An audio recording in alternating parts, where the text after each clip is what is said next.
Welcome to Middle Ground Media, where news is delivered without an agenda.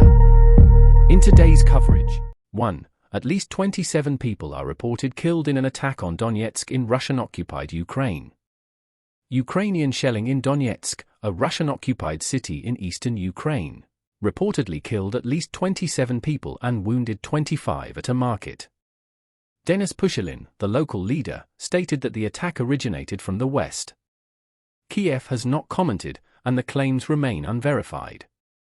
This event highlights the escalating use of long-range attacks amid the stagnant front line in the near two-year-old war. The UN Secretary-General condemned the attack, emphasizing that all attacks on civilians are prohibited under international law. This incident adds to the ongoing tension and complexity of the conflict, reflecting the heavy human cost of the prolonged warfare.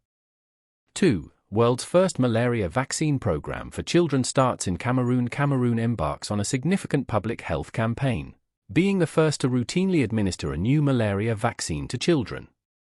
This initiative marks a historic moment in the fight against malaria, particularly in Africa where the disease is most prevalent. The program targets about 250,000 children in the first 2 years, with broader aims to immunize over 6 million across Africa by 2025. Despite its limited efficacy, the Mosquirix vaccine is a crucial step in reducing severe malaria infections and hospitalizations. This development represents a significant advancement in global health, particularly for African nations grappling with the heavy burden of malaria. 3. Ecuador's president seeks U.S. European financial support amid war on gangs. Ecuador's President Daniel Noboa is seeking financial aid from the U.S. and Europe to combat organized crime. Facing escalating violence and economic challenges, Noboa has declared a 60-day state of emergency and launched a military offensive against criminal groups. The situation highlights the complex nexus of economic hardship and organized crime. As Noboa seeks to refinance foreign debt and extend the output from an oil block, his strategy indicates a multifaceted approach to address both security and economic challenges. This situation in Ecuador underscores the broader challenges faced by countries in managing internal security threats while navigating economic constraints. 4. Ayodhya Ram Mandir. India PM Modi inaugurates Hindu temple on raised Babri mosque site. Prime Minister Narendra Modi inaugurated the Ram Mandir, a grand Hindu temple built on the site of the demolished 16th-century Babri mosque in Ayodhya, India. This event, attended by top Indian personalities, signifies a major political and cultural milestone, particularly for Hindu nationalists. However, it has also evoked criticism and fears among the Muslim minority, bringing to the fore India's complex religious dynamics. As India gears up for general elections, this development highlights the intertwining of religion and politics in the nation's fabric. The temple, symbolizing Hindu nationalist aspirations, also raises questions about India's secular constitution and the implications for its diverse religious communities. 5. Fighting intensifies in Southern Gaza and its main city, Khan Younis. Intense fighting in Southern Gaza, especially in Khan Younis, has led to numerous casualties and a surge of Israeli tanks and troops.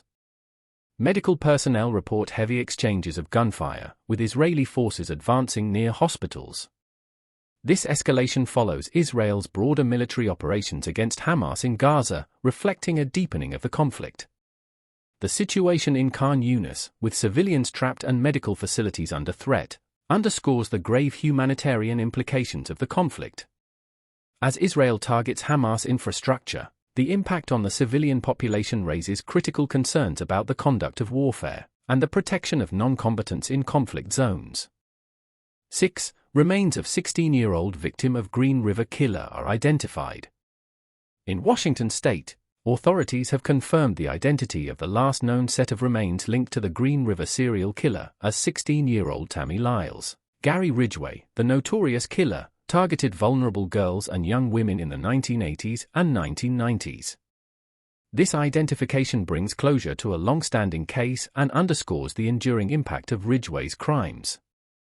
The identification of Lyle's remains, made possible through advances in forensic DNA technology, highlights the evolution of criminal investigation methods. It also underscores the importance of continuing efforts to resolve cold cases and provide answers to the families of victims. 7. Tencent Riot Games cuts 11% of global workforce. Tencent Holdings Riot Games announced a significant job cut, affecting 11% of its global workforce. This move reflects the gaming industry's response to changing market conditions post-pandemic. Riot Games, known for popular titles like League of Legends, is refocusing on its core development amidst rising costs. The gaming industry, having expanded rapidly during the pandemic, is now facing a slowdown in sales and changing consumer behavior. This restructuring within Riot Games is indicative of broader trends in the tech industry, where companies are recalibrating their strategies and workforce in response to shifting market dynamics. 8. Joliet shooting, manhunters 7 found dead in 2 homes in Illinois. In a tragic incident in Joliet, Illinois, 7 people were found shot dead in 2 homes. Police have launched a manhunt for 23-year-old suspect Romeo Nance. The victims, believed to be known to the suspect, were discovered across 2 residencies. This incident underscores the ongoing issue of gun violence in the U.S., bringing to light the devastating impact such acts have on communities. The urgency of the manhunt and the involvement of multiple law enforcement agencies highlight the seriousness of the situation, and the broader challenges faced in addressing and preventing such violent crimes. 9. Canada sets 2-year cap on foreign students. Canada announced a 2-year cap on foreign student admissions, aiming to address pressures on housing and healthcare. This policy change will see a 35% decrease in study permits, reflecting concerns over the country's rapidly growing population and its impact on infrastructure.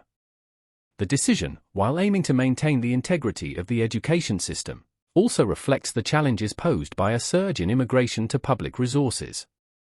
This cap is a significant shift in Canada's traditionally open approach to immigration and highlights the delicate balance countries must strike between welcoming international students and managing domestic resource constraints. Thank you for tuning into Middle Ground Media. Don't forget to like and subscribe for more unbiased news. Join us again tomorrow for your daily dose of truth and clarity.